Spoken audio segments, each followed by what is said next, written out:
Ah, tá aqui. De novo, Pedro, vamos começar aqui. Hoje, aqui no Mais Que Jurídico, estamos aqui com a presença honrosa da doutora Isabela, juíza de Direito do Tribunal de Justiça de Goiás, titular da Vara Civil, Infância e Juventude da Cidade Ocidental e respondendo pela Vara de Minasul e auxiliar da Vara Criminal com atuação em processos de violência doméstica e diretora do Foro de Minasul e coordenadora do 9º Sejusc Regional. Doutora, a senhora podia contar um pouco dos desafios também que foi entrar na magistratura, porque a gente sabe que chegar a ser uma juíza de direito, ainda mais jovem como a senhora, não é fácil, né? Como é que foi essa experiência? O estudo, a cobrança? Bom, a minha trajetória para alcançar a magistratura foi uma trajetória um pouco tortuosa, porque eu iniciei prestando concurso para a Procuradoria, e posteriormente que eu decidi que eu gostaria de ser magistrada.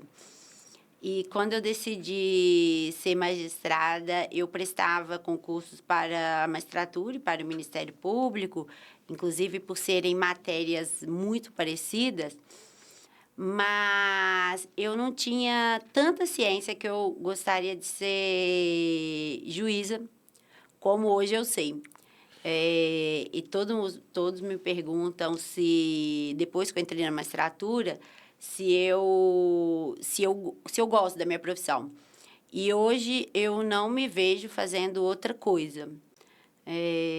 Dou graças a Deus de não ter sido aprovada em concurso do Ministério Público. Não seria uma boa promotora. Não me vejo atuando como promotora de justiça. E por mais que eu tenha diversas atribuições, eu sou muito feliz com o que eu faço. Então, acordar para mim cedo e dormir tarde, no outro dia acordar de novo, é desafiador. Tem dia que eu estou cansada, a gente acaba absorvendo também muitos problemas, por mais que a gente tente não absorver, isso é quase que impossível. Algumas demandas que chegam até nós fazem com que a gente reflita como ser humano. Então, a gente acaba absorvendo muitas demandas que não são nossas e a gente faz que essas demandas se tornem nossas. E isso deixa o trabalho mais cansativo. Mas, por todo o trabalho cansativo, eu sou muito, muito feliz com o que eu faço. Poder ver pequenas diferenças que a gente faz. É verdade. Me engrandece. Então, eu não consigo imaginar outra profissão para mim hoje. Doutora, tem uma vez eu vi que a senhora quase passou no concurso de procuradora em Fortaleza, do município de Fortaleza. Eu passei, né? eu fui chamada. Como é que seria isso? A senhora é mineira, iria morar perto da praia e aí passa no concurso de juiz e vem morar no Centro-Oeste, no centrão, aqui, ó, nas proximidades. Como é que foi essa mudança? De quase morar perto da praia, como procuradora, que também é um cargo de relevância, para depois vir para cá. Foi difícil essa decisão? Então, nesse concurso, foi o primeiro concurso que eu prestei e eu fui chamada ano passado, quando eu já era juíza. Eles me chamaram. Como o concurso ficou suspenso por causa da pandemia, eles me chamaram. Quando eu comecei a estudar, eu achava que eu queria ser procuradora, talvez advogar junto. E eu não tinha muita pretensão de mudar, não. Como uma boa mineira, quer ficar perto da família. Então, eu queria ser ou do estado, ou de Belo Horizonte, que eu sabia que logo morava, né, perto de Belo Horizonte. E era um dos motivos que eu não queria a magistratura, que eu não queria enfrentar o interior. Sempre morei na capital, mas eu gostaria de sair de Belo Horizonte. Eu falava, se for para morar no Nordeste, na praia, porque eu adoro praia. Como mineiro não tem praia, igual o goiano, eu gosto da praia. Então, eu falava assim, não, para morar na praia, eu posso mudar.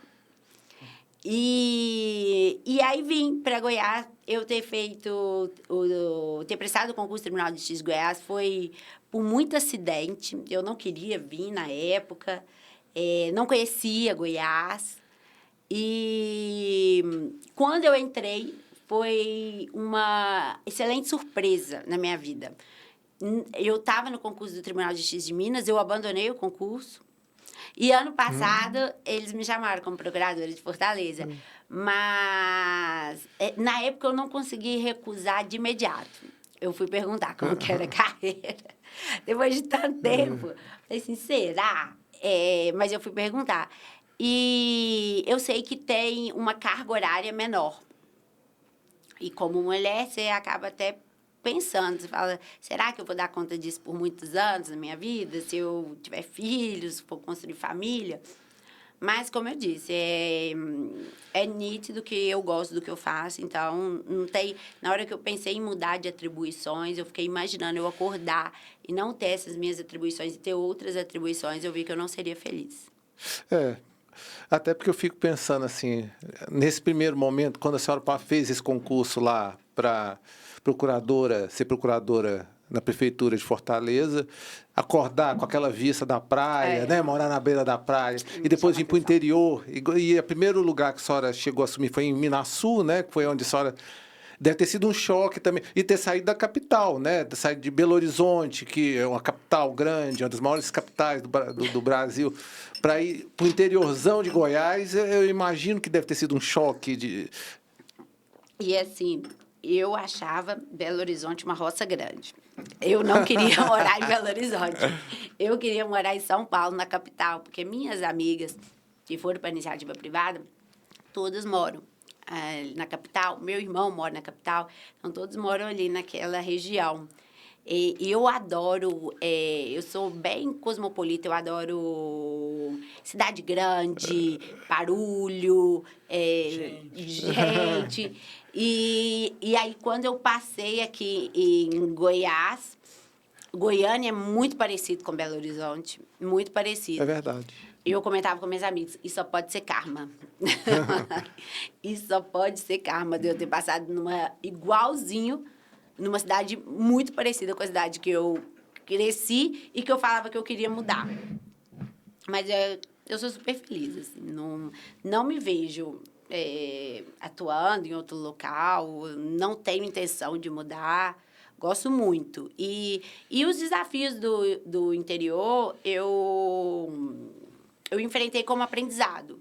E eu sei que hoje eu sou uma Isabela diferente da Isabela que entrou na magistratura. Até porque, como magistrada, a senhora pega todo tipo de situação, né?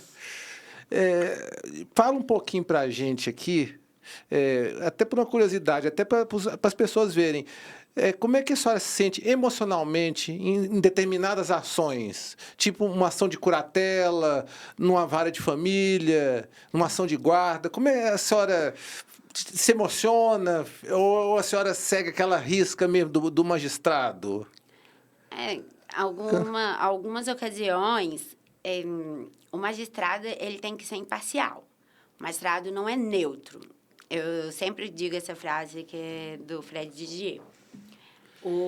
E as situações que se assemelham a episódios que você passou na sua vida, é impossível você não se emocionar, não se tocar. Mas você tem que segurar as emoções no momento e tentar fazer da melhor forma possível, tentar tomar a melhor decisão. Vou acertar sempre? Não. Ontem, inclusive, eu fiz uma audiência concentrada da infância, discutimos aqui na Casa de Passagem uns casos delicados, e eu disse para toda a rede, cada hora um problematizava a situação, e eu falei, vou decidir, vamos fazer dessa forma, porque aqui tem que sair uma decisão. E não adianta a gente ficar só problematizando. Acertar sempre? Não vamos, eu não sou Deus. Se eu fosse Deus, eu acertaria. Eu tento fazer o melhor. Eu tento ter a minha responsabilidade social. Eu sei disso, eu sei que eu estou interferindo na vida de outra pessoa. Eu tento ao máximo a alteridade, colocar no lugar do outro. O que seria se fosse a minha família? O que seria numa curatela se fosse meu avô, minha avó, meus pais? Quando é violência doméstica, você tenta se colocar no lugar. E assim, faz com que a gente tente se aproximar da melhor decisão possível. E qual foi a maior lição que a magistratura ensinou para a senhora sobre as pessoas e sobre a si mesma? Bom, em relação às pessoas, a magistratura faz eu conhecer um lado ruim das pessoas. Sim. Mas, ainda assim, eu não perco a fé da gente ter pessoas que irão ajudar uma às outras, porque você vê isso também. Embora eu veja muito mais casos negativos do que casos positivos. Mas esses casos também fazem com que a gente saia da nossa caixa, da nossa casinha e mostre que o mundo é muito maior. Existem muitas pessoas que precisam de ajuda, não é só a gente. Talvez nós estamos reclamando de forma indevida. Então, o que a magistratura, todo dia eu aprendo algo novo. Todo dia com os fatos que chegam, com os casos que chegam. Nenhum dia é igual ao outro. Claro, um dia você está mais cansada do que o outro, um dia as partes te pegam de uma forma que você está mais cansada mesmo. E as pessoas não entendem, mas nós somos seres humanos e a sobrecarga, o horário que nos exigem é muito grande para trabalhar com casos individuais. Então, é uma sobrecarga desumana, algumas das vezes. Inclusive, uma pessoa me disse um dia, é engraçado, porque você trabalha de 8 horas da manhã a 10 horas da noite com o problema das outras pessoas. E quando você vai para sua casa, à noite, é você com você mesma e os seus problemas. E isso você tem que saber lidar. Não é algo tão simples como as pessoas que estão de fora, elas costumam achar. É uma profissão de grandes desafios. É uma profissão que a população, algumas das vezes, hoje, acaba por atacar por viés políticos, mas ela esquece que, quando acontece algo, ela vai no juiz, ela vai no magistrado. Então, eu admiro muito a magistratura, admiro muito a atual fase do nosso Tribunal de Justiça de Goiás, a celeridade com que a gente atua nos processos. Eu tento isso ao máximo nas unidades em que eu trabalho. E eu tento isso porque eu acho que justiça, para ser justiça, ela tem que ser em tempo hábil, ela tem que ser célere, ela tem que dar a resposta que você procura. Então, é isso que vai fazer com que a população volte a acreditar novamente na gente. E a senhora é um grande exemplo disso, né? Porque já chegou na magistratura já ganhando o selo ouro em Cidade Ocidental e o selo diamante em Minasul. Esse ano, porque ano passado eu ganhei o selo diamante em Ocidental. Nós também ganhamos. Esse ano nós somos o primeiro colocado do selo ouro. De Cidade Ocidental ficou no primeiro colocado. Tem 2 lugares no pódio, né? Em primeiro lugar, geral, diamante com Minasul e terceiro com ouro em Cidade Ocidental, né? Nós somos no terceiro lugar em Cidade Ocidental. E fomos diamante ano passado. E assim, a gente só não foi diamante esse ano em Cidade Ocidental em razão do nosso acervo, de ser muito baixo, que a gente não tinha processo para julgar. Não tinha como entrar mais, né? Mas tentamos de tudo e vamos continuar tentando. Foi o que eu falei com a equipe toda muito dedicada. E eu acho que esses selos, eles representam para mim uma grande motivação, porque é um reconhecimento de um trabalho em equipe. Então, é algo que eu gosto muito que tenha nas unidades, é algo que eu valorizo e mostro isso para todos os servidores, pois mostra como que a gente consegue trabalhar em equipe. E aí ele dá um significado para toda aquela equipe. Então, ver a comemoração dos servidores, olha, subimos, olha, não subimos, e vamos fazer, me motiva. E eu sei que eles ficam também motivados. Então, acaba deixando o nosso trabalho mais leve. O senhor mesmo viu ontem a gente fazendo uma mini confraternização, eu tento trazer isso sempre no gabinete. Vamos fazer um lanche, não temos nada, vamos fazer um lanche de meia hora e vamos conversar.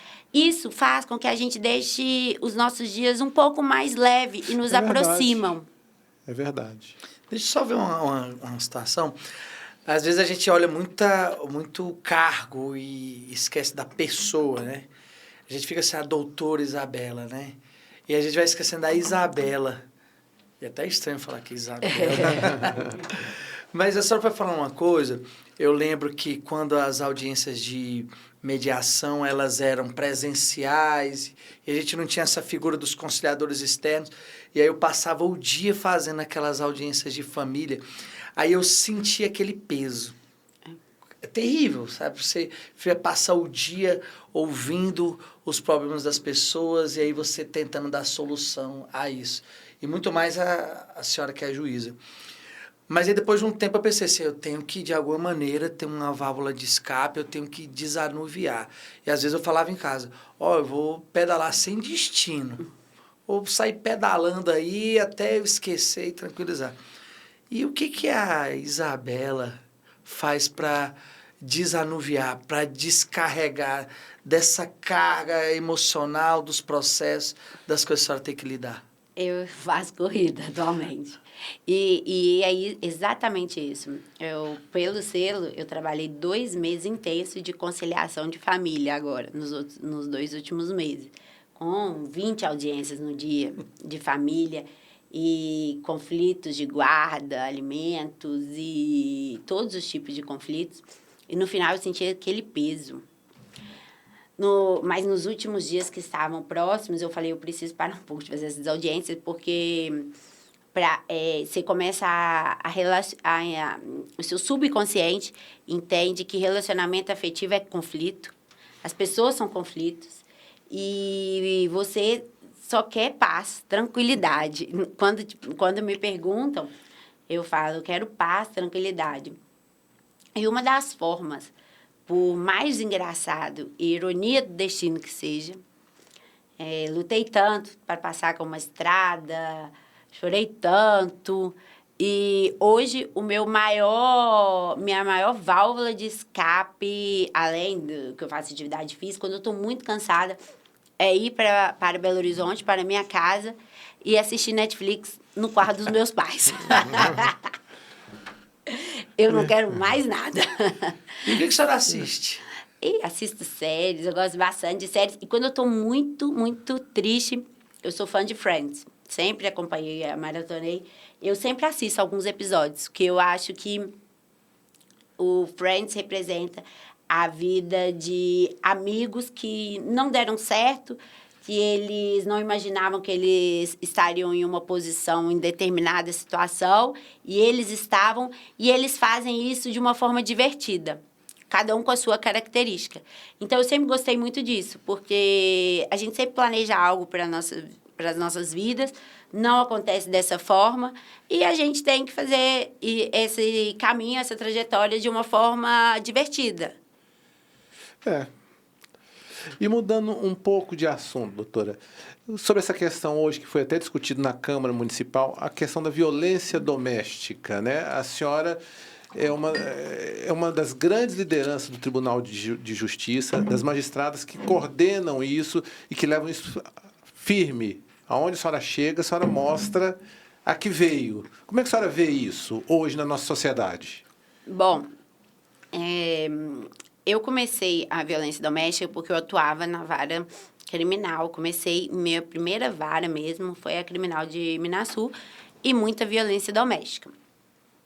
E eu não era, por incrível que pareça, que as pessoas acham que eu era uma pessoa ligada a isso. Eu não era uma pessoa ligada a isso. Não sabia nem diferenciar gênero de sexo anteriormente. E E aí, chegou os processos de violência doméstica e eu sempre tentando essa questão de dar celeridade nos julgamentos. E fazia mutirão, fazia diversos mutirões para tentar diminuir meus processos. E por diversas vezes a vítima não comparecia, alterava o discurso e assim, e eram diversos fatos. E eu ficava, de uma certa forma, frustrada. E aí eu perguntava, mas por que disso? Várias pessoas falam, a vítima é sempre difícil, desiste da vítima. E aí eu fui começando a ler mais sobre, estudar, e também percebi que, de certa forma, eu já havia também sido vítima de violência psicológica em relacionamentos.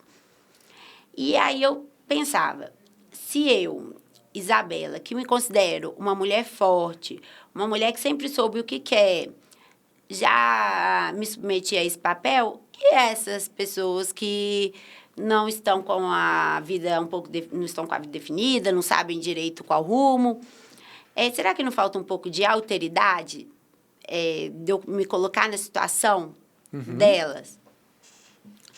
E eu comecei a entender que deveria existir também políticas públicas para as mulheres, para as vítimas. Então, foi quando eu despertei isso e fui me envolvendo cada vez mais. E estruturando a rede de Minasul, a gente já conseguiu muitos avanços.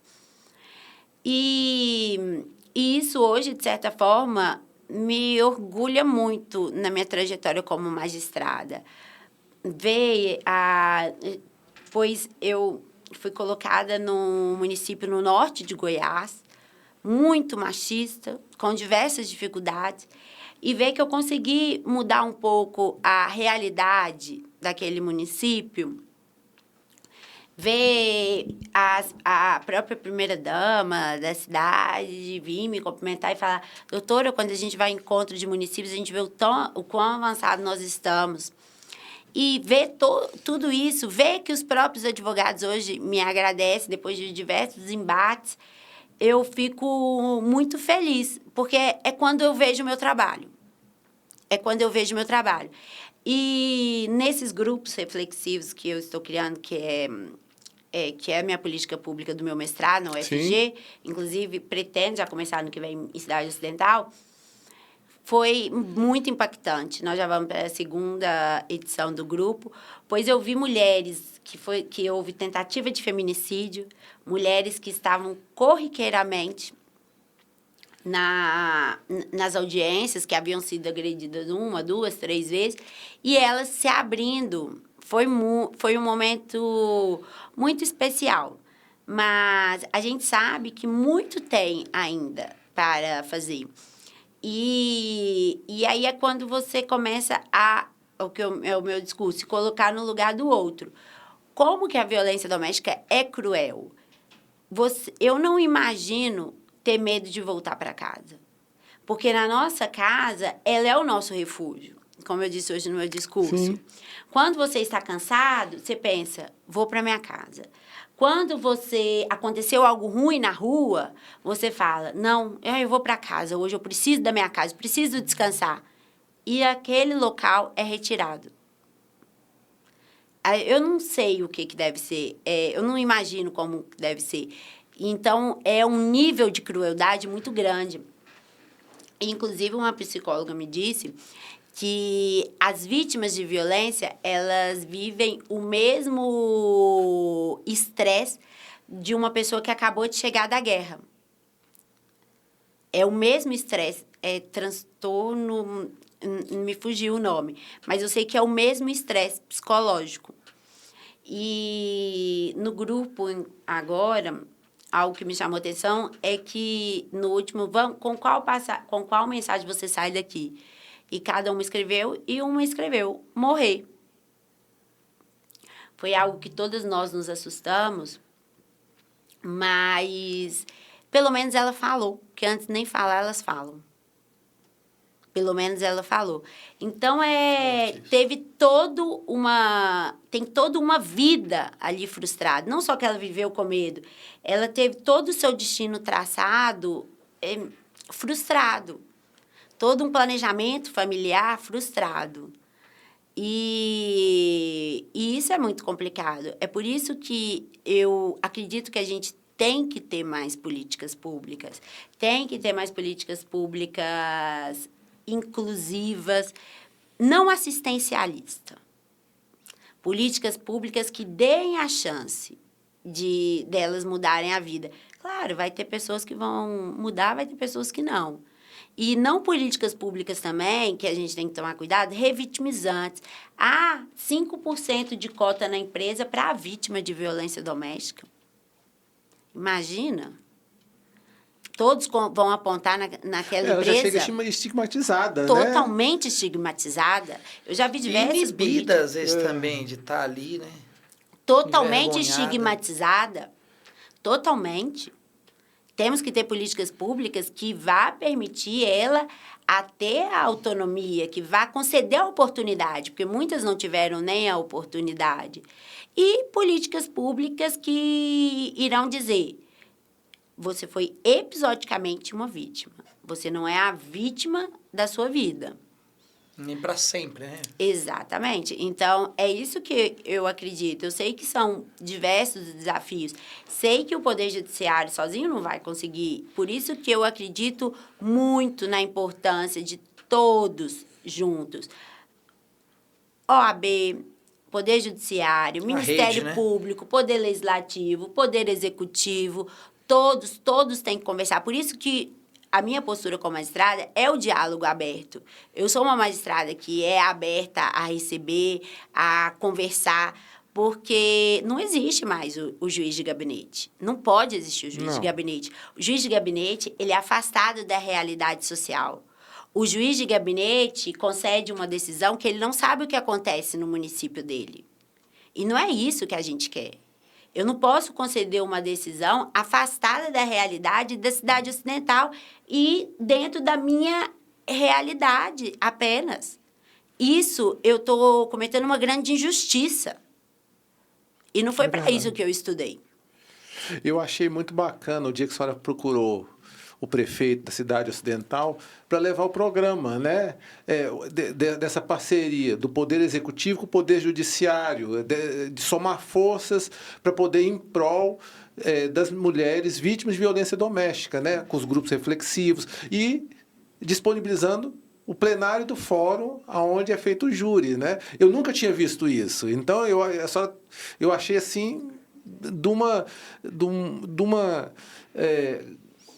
inteligência, a forma como foi conduzido, junto com o Carlos, a senhora lá que chegou, e aí depois ter aquele tom de brincadeira, o prefeito brincou, assim, foi muito bacana isso. Eu só podia contar mais sobre isso, tá? Até para as pessoas terem conhecimento como é que vai funcionar na cidade ocidental e que seja um exemplo para todas as comarcas do estado de Goiás, né?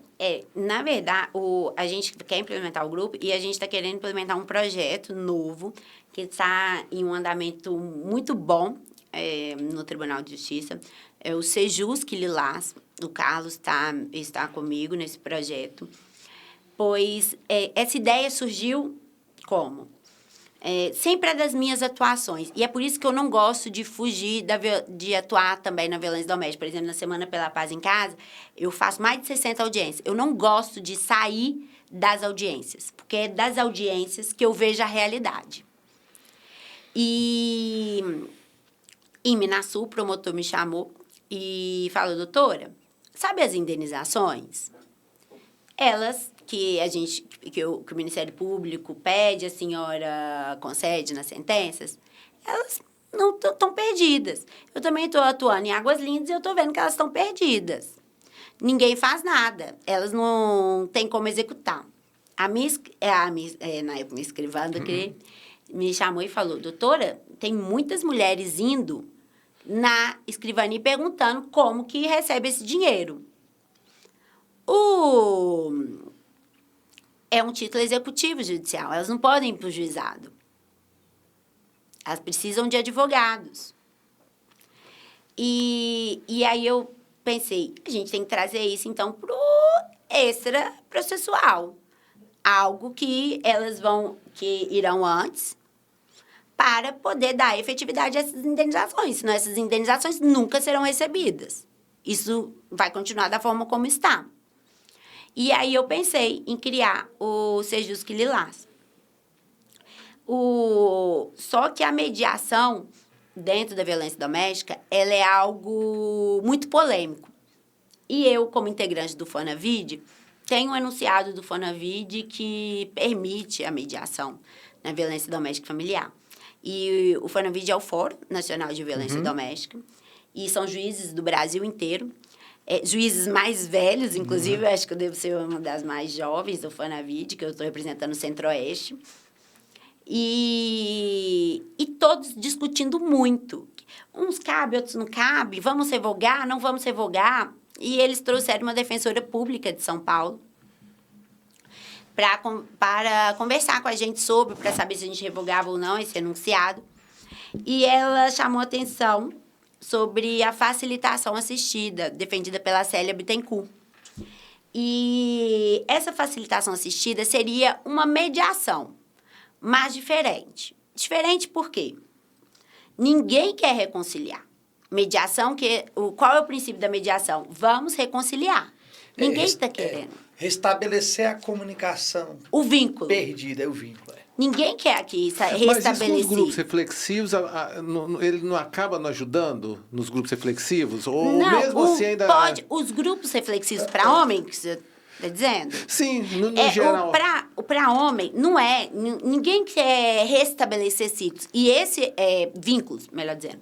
E esse é o motivo que a constelação é tão atacada.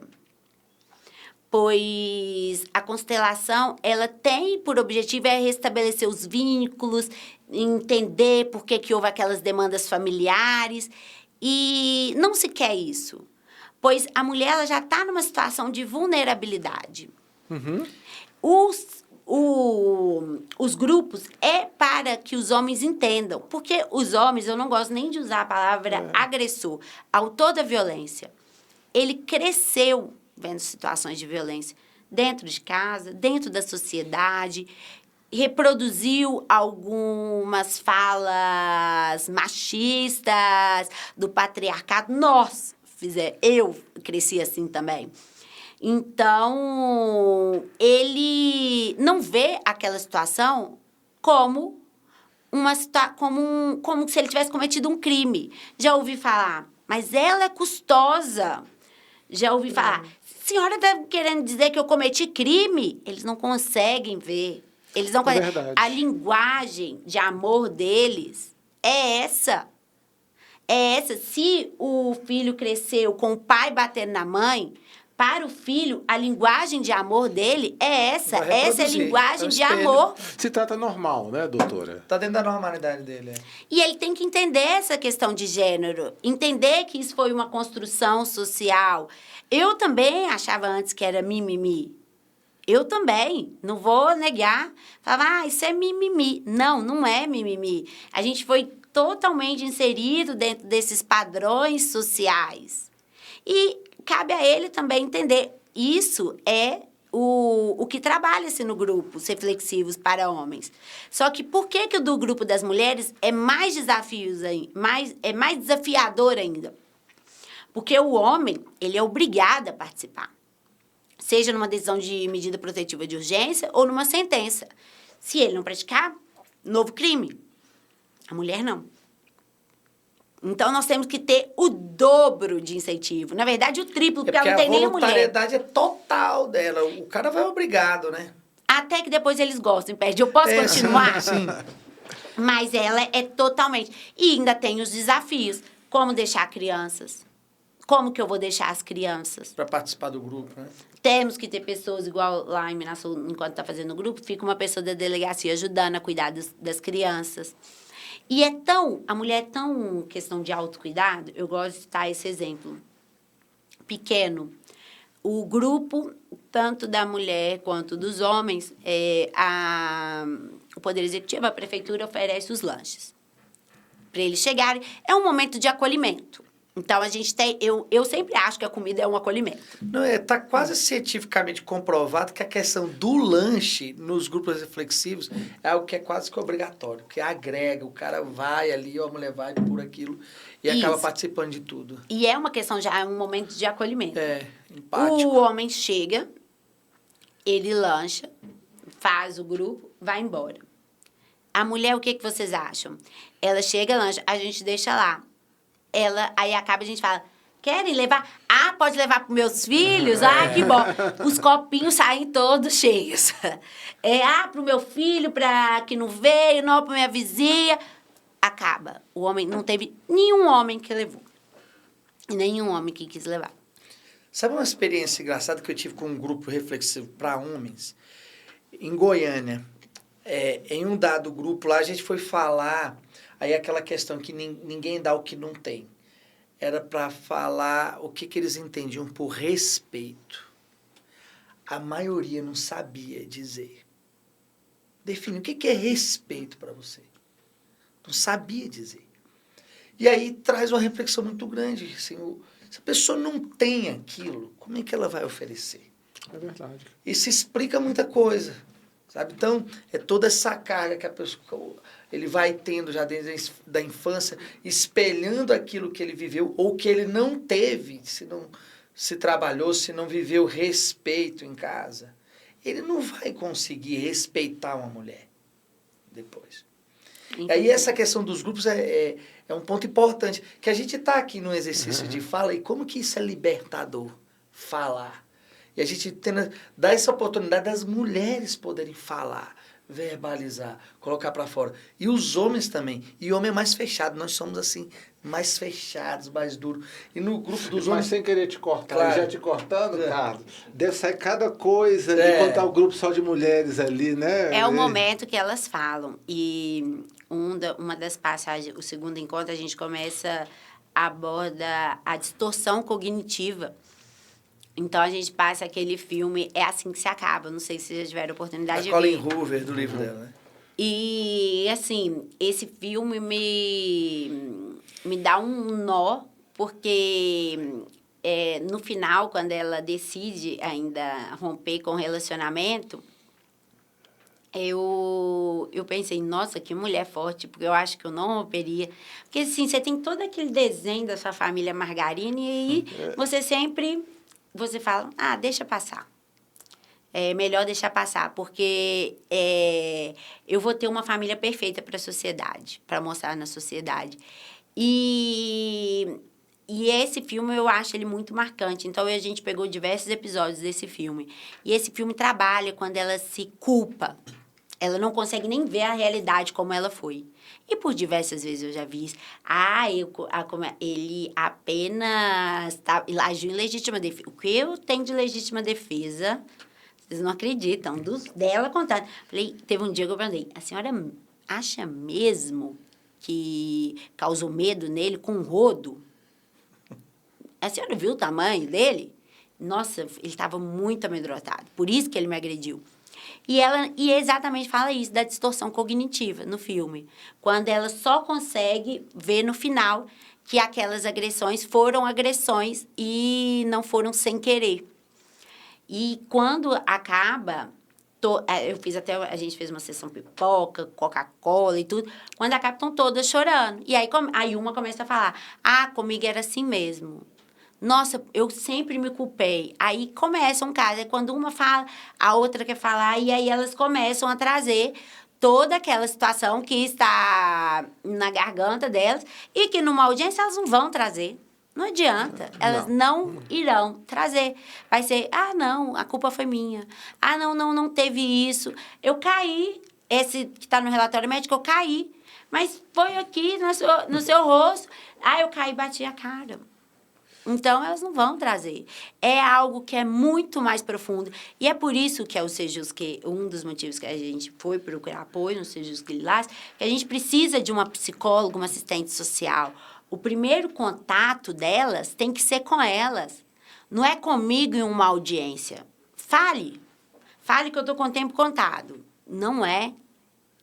O primeiro contato é com ela, com a assistente social, com a psicóloga, trazer, saber das demandas. Hoje, por incrível que pareça, agora que eu tenho família, eu já não sabia quantos casos realmente de guarda e de pensão que eles usam para atacar elas. Quantos casos? Eu sei de um caso que ela quer vender o bem que ela custou para pagar advogado para poder defendê-la. E desesperada.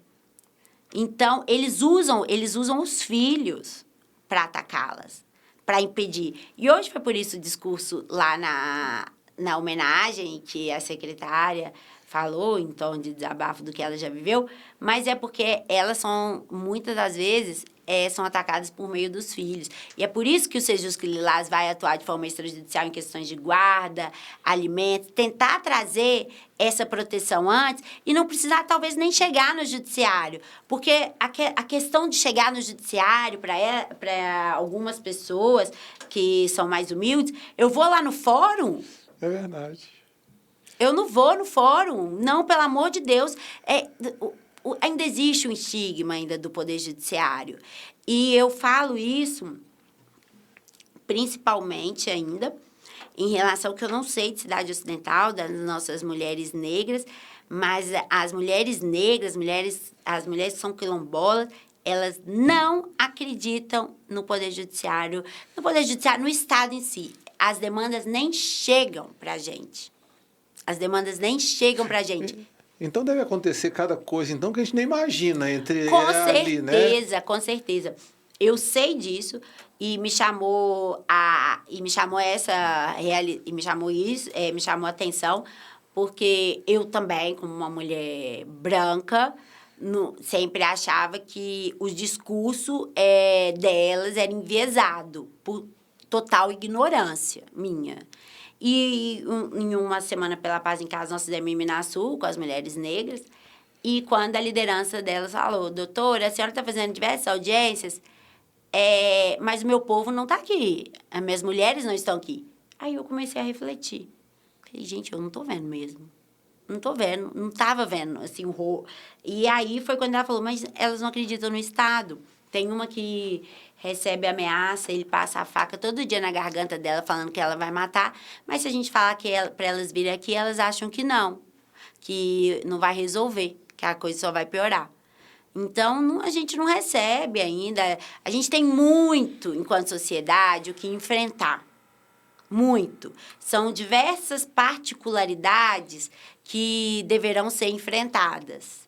Isso não tira o problema de nós, mulheres, estar sendo atacadas. Não, o delas ainda é maior do que o nosso. E eu acho que à medida que a gente for enfrentando alguns problemas, algumas realidades forem chegando até nós vamos sair do estado de ignorância. Eu só saí desse estado de ignorância quando escutei isso. Quando eu fui pensar, é mesmo.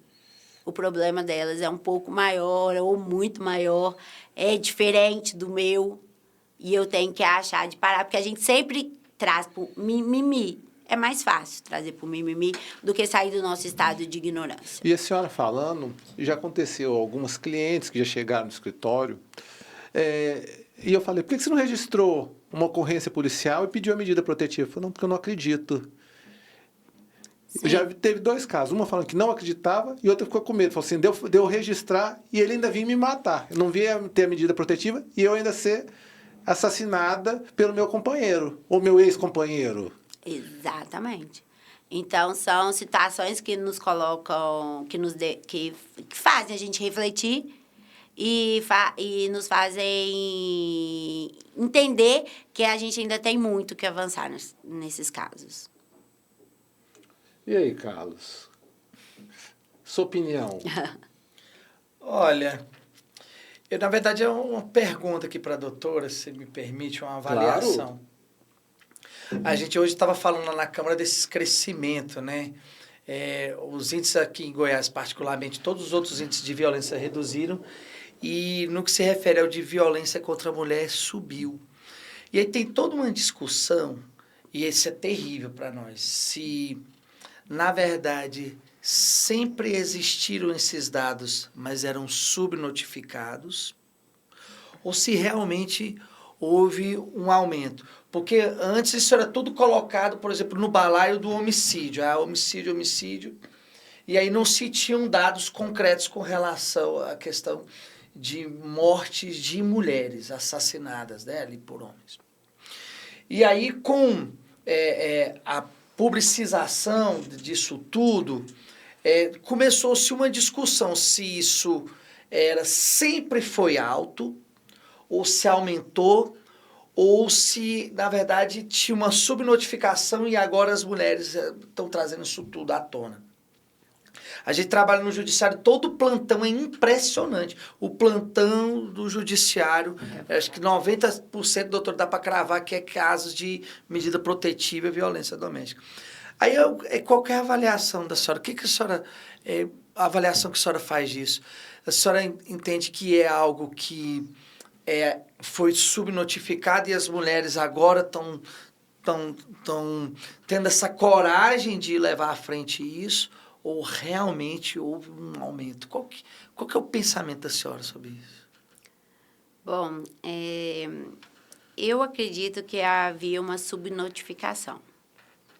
Eu acredito que havia uma subnotificação e que hoje as mulheres têm coragem, mas ainda faltam muitas, e há muitos casos ainda que ainda não chegam a nós, como eu disse.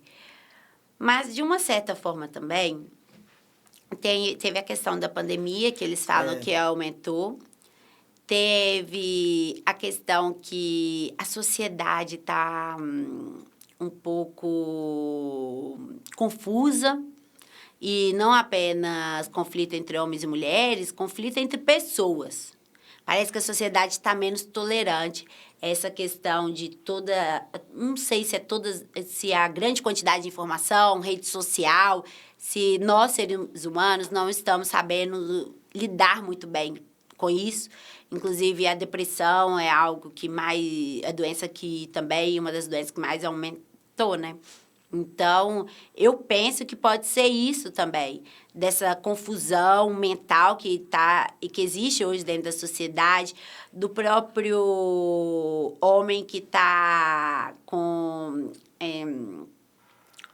alguns fundamentos enraizados de não aceitar certas mudanças sociais e ele agir de forma mais agressiva, de se sentir amedrontado e agir de forma mais agressiva. Então, pode ser uma série de fatores que nós mesmos não temos a resposta. Mas a gente sabe que está existindo algo diferente. Tem alguns apontamentos até nesse sentido, né? Alguns falam, porque teve a edição da Lei Maria da Penha, mas não contribuiu para diminuir, parece que está aumentando. Aí não tem como colocar a culpa disso numa lei. Mas tem uns apontamentos no sentido de que, olha, é porque agora as mulheres têm a coragem de dizer não.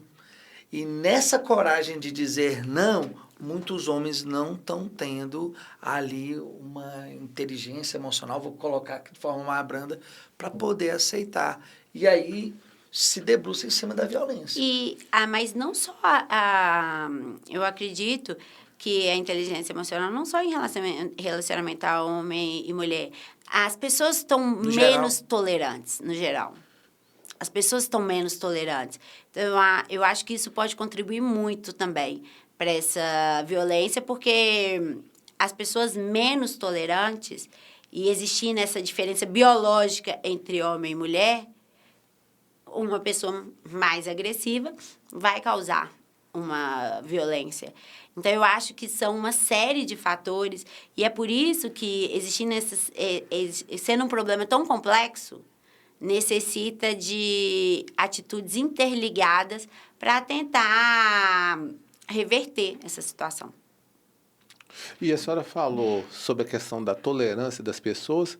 Essa semana aconteceu uma coisa absurda, né, que repercutiu nas mídias sociais. Essa agressão que uma mulher sofreu, em que o cara desferiu quase 60 socos nela, né? Uma coisa assim absurda. Para qualquer pessoa que vê aquilo ali, fica chocado, seja homem, seja mulher, seja o que for, né? Porque aquilo passou dos limites, né? E Exato. provavelmente começou com uma violência psicológica, né? Dela querendo deixar e ele ameaçando e foi, até chegar no que chegou, no que a gente viu, né? Exatamente. Então, por isso que eu acho que são diversos fatores que contribuem para que a gente chegue onde que estamos hoje, na situação infeliz que estamos hoje. Mas, como eu disse, eu acredito que reflexões internas de cada um de nós, atuação do poder público como um todo, em conjunto dos diversos órgãos, ainda é possível termos melhora. E se a gente salvar uma vítima, já valeu todo o nosso esforço. É verdade. Mas eu quero agradecer a presença da senhora. Foi uma honra ter a senhora aqui com a gente aqui. Eu agradeço. Hoje a banca estava curta, eu sempre participa meu sócio, meu amigo, Marcelo Nobis, doutor Pedro, são nossos parceiros. Hoje tivemos a presença do Carlos, nosso amigo também. Mas a senhora pode certeza, foi uma honra e eu tenho certeza que isso vai servir de aprendizado não só para nós, como para as pessoas que assistirem, né? A hora que tiver o podcast, que ele já tiver editado, que tiver pronto, que ele tiver, elas vão ter ciência de muitas das coisas que a senhora falou. Eu fico lisonjeada de ter sido convidada aqui hoje. Podem me convidar mais vezes. Eu estou devendo ir no Unidesk, não esqueci. Quero, sim, conversar com as alunas. E eu estou sempre disponível, à disposição mesmo, principalmente quando para abordar esse assunto da violência doméstica e familiar, que é algo que eu gosto muito, muito de conversar. Muito mesmo. Eu acredito que é pelo diálogo, por toda essa... todos juntos é que é possível uma efetiva mudança. Então, tá bom. Muito obrigado, doutora. Obrigada. Obrigado. Ficou bom?